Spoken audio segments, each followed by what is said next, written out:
pertama dari Yesaya bab 55 ayat 6 sampai 9. Bacaan kedua dari surat Rasul Paulus kepada jemaat di Filipi bab 1 ayat 20 sampai 24 dilanjutkan dengan 27. Bacaan ketiga dari Injil Matius bab 20 ayat 1 sampai 16. Saudara-saudari yang terkasih, yang dikasihi dalam Kristus, lewat bacaan Injil yang telah kita dengar bersama, muncul pertanyaan, yaitu apakah kita mencintai hidup yang telah Tuhan berikan kepada kita? Kalau iya, jangan membuang-buang waktu yang telah diberikan Tuhan kepada kita, karena kita menjalani hidup dari waktu ke waktu. Membuang-buang waktu bukanlah jalan untuk memperoleh hidup, seperti nongkrong atau jalan-jalan pada saat yang tidak tepat. Cara untuk mengisi waktu adalah menjalani dari waktu ke waktu. Yang dijalani dari waktu ke waktu itu adalah bekerja. Topik Ismail pernah mengatakan bahwa bekerja adalah kewajiban dari Tuhan. Tuhan menyediakan alam. Persis itulah pesan Tuhan hari ini untuk kita, bahwa Tuhan tidak menginginkan manusia menganggur. Pada bacaan pertama, kita diajak untuk mencari Tuhan dalam hidup kita. Pada bacaan yang kedua, kita diajak untuk bekerja dan menghasilkan buah. Dan pada bacaan Injil, yaitu Tuhan mengajak kita untuk pergi ke kebun anggurnya.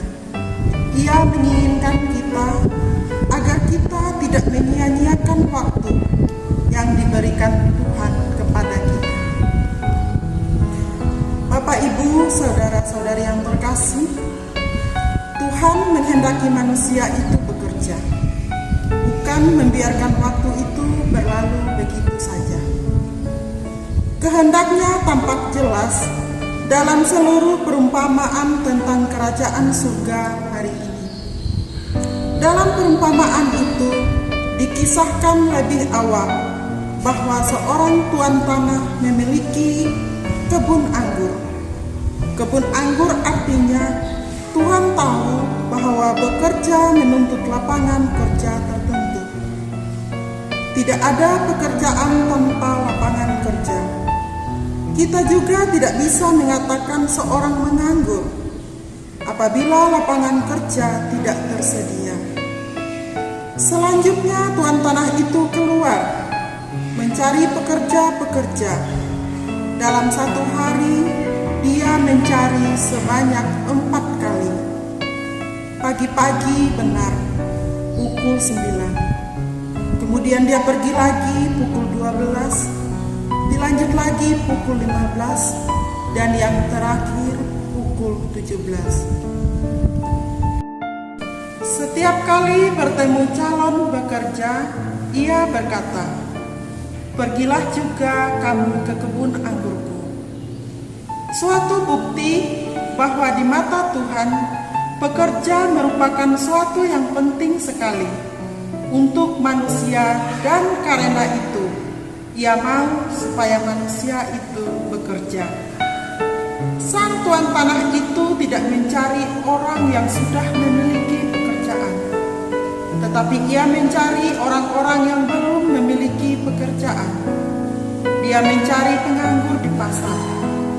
Pasar bukan saja tempat jual beli, melainkan juga tempat mengisi kekosongan dengan lalu lalang, karena tidak ada lagi pekerjaan yang lain.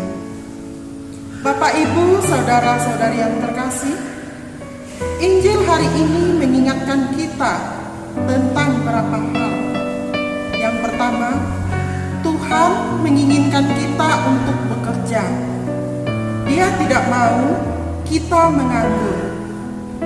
Ia tidak mau kita menghabiskan waktu dengan nongkrong di jalan tanpa tujuan yang jelas. Yang kedua, Tuhan menyiapkan lapangan kerja. Itulah kebun anggurnya, itulah alamnya. Taufik Ismail mengatakan alam itu lingkungan yang nyaman, tempat kita bekerja, tempat kita berprestasi. Yang ketiga, lapangan kerja bukan berarti tempat bekerja untuk mendapatkan upah, melainkan juga bisa diartikan sebagai sarana atau kondisi tertentu yang harus dimanfaatkan.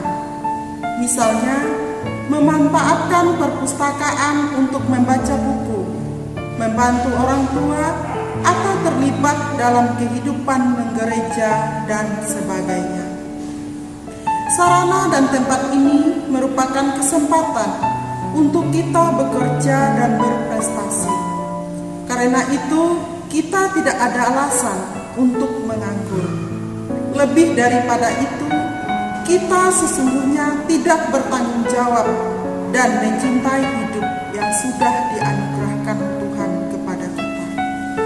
Yang keempat, kita patut bersyukur apabila di lingkungan sekitar kita tidak ada penganggur. Namun, kalau toh ada, maka mereka itulah yang kita cari dan kita bantu. Sasaran perhatian kita adalah orang-orang kecil dan lemah, orang-orang yang tidak menemukan jalan keluar dari kesulitan hidupnya.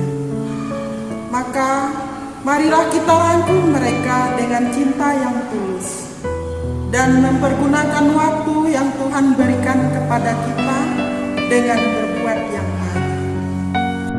Maka sebagai akhir renungan, saya akan menyampaikan pesan kepada Bapak, Ibu, Saudari, dan Saudara sekalian, agar jangan sia-siakan waktu yang ada, yang Tuhan berikan kepada kita. Karena Dia tidak akan menunggumu dengan sabar. Dia akan melewatimu tanpa engkau sadari, dan tak akan menoleh sedikit pun. Dia tidak akan kembali, meski engkau memanggilnya dengan keras sampai terurai air mata. Dia tidak akan mengingat niatmu, janjimu, ataupun sumpahmu, kecuali bila engkau sendiri yang mengingatkan dirimu. Oleh sebab itu, pergunakanlah waktu dengan baik dan kudus, sebelum engkau meratap dan menyesal, setelah Dia berlalu daripadamu. Oleh sebab itu, gunakanlah waktu dengan baik, dengan berdoa dan bekerja, ora et labora. Jadilah insan yang pendoa, insan yang pekerja, dan insan yang